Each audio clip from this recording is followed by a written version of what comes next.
this, this, this. Alright, there you go, this plugged in. There he goes again.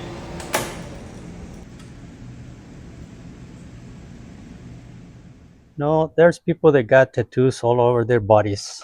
There's some of the people that got a discrete tattoo here and there on their part of the bodies. Girls or boys, it doesn't matter. Myself, I never had a tattoo done in my life. It's something that never occurred to me. Although my grandfather had a tattoo on his arm. He had an Apache. And I always, look at the tattoo kind of like with a little bit of wonder why he did it. Anyway, my grandfather died in 1999. It's been a while. I was raised by him when I was young, of course. So, why am I talking about tattoos? Well, my wife is in the business of cosmetic tattooing, micropigmentation, stuff like that. She was going to get into the tattoo removal part of that business, and she was doing the courses, and she bought the machine, and she finally decided not to go into the certification process, and she already bought the machine. Although the machine that she bought was a Chinese copy of the FDA approved tattoo machines. So it was basically for practice, and cost around $3,000 to $2,500, something like that. Anyway, I had that machine, and we were taking it from one place to another, and I was carrying the machine, and I wasn't careful enough to take the handpiece away from the machine and put it in a container and carrying it. I just went ahead and just grabbed the whole thing, and I was walking with it, and then that handpiece fall into the ground, and I didn't think anything about it until we plug it in and the machine exploded or something exploded inside the cabinet of the machine, and the laser never worked. It did turn on, but it had a code there that the simmer part was, the simmer circuit was not working, some sort of code that they put on. Okay. So since I was the one that dropped it, and I said I'm gonna have to fix it, there was no warranty or anything like that with the machine. So decided to take a look of it and see how those things work. So I started researching it on Google, see if there was some videos about it, and I couldn't find any videos that would help me repair it. And since the machine was already broken, you know, I had to try to fix it, right? Because it's either I try to fix it and find a solution or just throw it away. What I'm trying to get across on this video is that sometimes repairing a piece of equipment it seems to be impossible, but you start researching and actually trying to find the problem. Maybe there's a way to make it work again. So don't get discouraged if you don't find the instructions. So if you don't find instructions, you don't find a way to reference the procedure to fix something, then the only way to do it is just trial and error and trying to take apart the machine and see what could be wrong inside the machine. So what I knew is that when the machine dropped, it was a little bit dent on the aluminum part of the laser head. So at that time, I didn't even know that the laser part of the machine was inside the cabinet, and it was some sort of fiber optic all the way to the handpiece, and then you screw the lenses in there, and then you could like do the tattoo removal with that. But once I took it apart, I discovered that actually the laser part is in the handpiece, and what it goes through the big pipe into the machine is just the coolant lines, or a couple of pipes that conduct water to cool the laser part, and also the high tension wires that power the lamp that make the flash for the laser to operate. So at the beginning, I thought it was like a CO2 laser. I don't know, you remember around the 1950s or 60s when they came up with the laser for the first time. They had the ruby rod, kind of similar to the photography lamps that give you the flash. and that will generate the pulse into the the ruby rod, and generate the laser in between two mirrors. Okay, so this is the rod for the laser. I have no idea what material that is. It used to be the first lasers, ruby, synthetic ruby rod. This one, I don't know what it is, but this is the xenon bulb that will flash the laser into, flash the light into that laser rod and stimulate it. They all go inside here. The chamber is white and it's full of water to cool it. So I don't see anything wrong with that. I took it apart just to make sure that rod wasn't broken, and it is not. Everything seems fine. So I got everything torn apart here, so I'm gonna have to put it all together.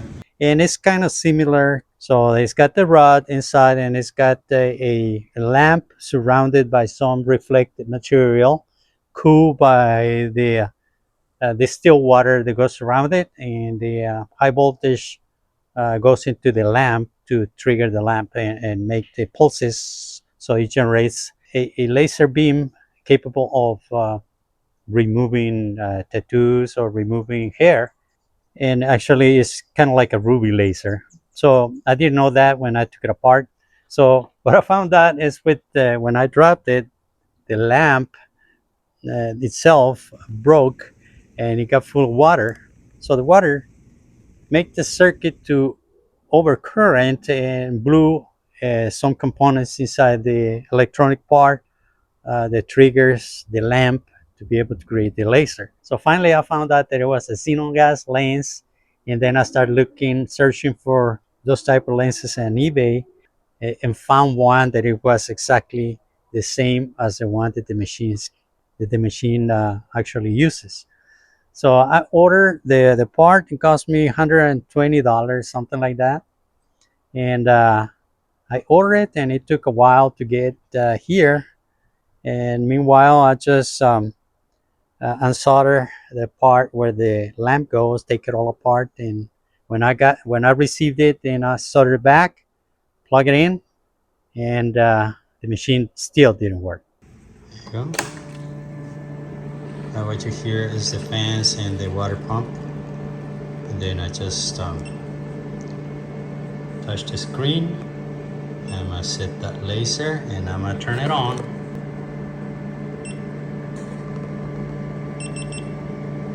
Number 04, simmer failure. So the machine is still putting that simmer code. I'll tell her to replace the bulb, and I don't know what's going on. What a bummer. I said, well, that's it. I'm down whatever the machine costs plus another $120 or $150 with shipping from eBay. So I was a little bit disappointed. So I had to dig a little more into the machine. So I had to take apart the case and see what was going on. So one of the things I discovered, and that's why those machines are cheap, not certified by any agency that regulates that here in the U.S. So there's a lot of things wrong with the machine. The first, there's this power source, and then there's a big capacitor, and it was just zip tied around that power source. Check this out, how the power supply is all squished down. Look at all the hot melt on the cables there. Not safe at all. Don't even have the ground. It's not grounded to anything because it's plastic. So where the ground probe is not connected there. And it wasn't even bent, the power source, because of that capacitor being heavy. And I said, well, I'm gonna have to move it away from there. So I move it and screw it in another part of the cabinet. There's no grounds or anything like that on it. It's plastic made. So that was I said, well, they're talking about high voltage and there's not even ground on the circuits, right? Okay, this is better. So it's properly attached now. It's not compressing this thing anymore. I started to look into the circuit and found underneath that there was some traces burned out. When that current overcharged, there's a, see this part right here, this is a contactor from an air conditioning unit, and it's what takes the 220 volts from one side and switch it to the other side. Anyway, there's one just like this inside that machine that will take the high voltage part of the machine and connects it to the circuit. And this part is being activated by the circuit itself. So whenever the machine is ready, then this activates, and then there's a connection from the high voltage part of the circuit to the handpiece. And this wasn't activating. So I started digging into it, and what happened is when the water came into contact with the high voltage, there was an overcurrent, and it blew the traces from the high voltage part. Yeah, it was blown out, completely burned out.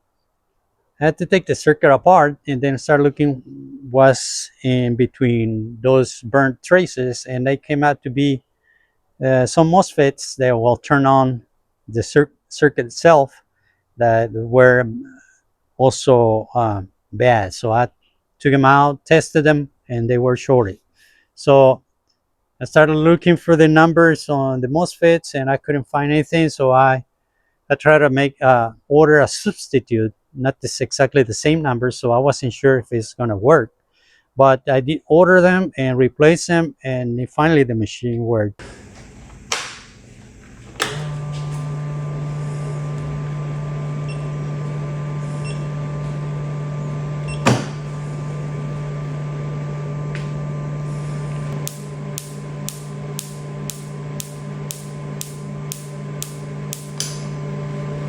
Listo, sí sirvió. Well, it's a lot of satisfaction when you go and turn it on and there's no more codes. And we tested it and it worked like new, no problem. So this is what happens when you have nothing else to lose. So what I did, fix it up, improve it, and we put it back in the Facebook Marketplace, and it got sold. We sold it to somebody, and they're still using the machine. There's no problem. So I think it was just the bad luck of dropping it, and the good luck of me, finding the solution and fixing it. So I felt pretty good about doing it because I really thought I wasn't gonna be able to do it. Anyway, that's a tool story that I'm trying to tell here in a new kind of format here on my channel. Thank you very much for watching, and I will see you on my next video. Bye bye.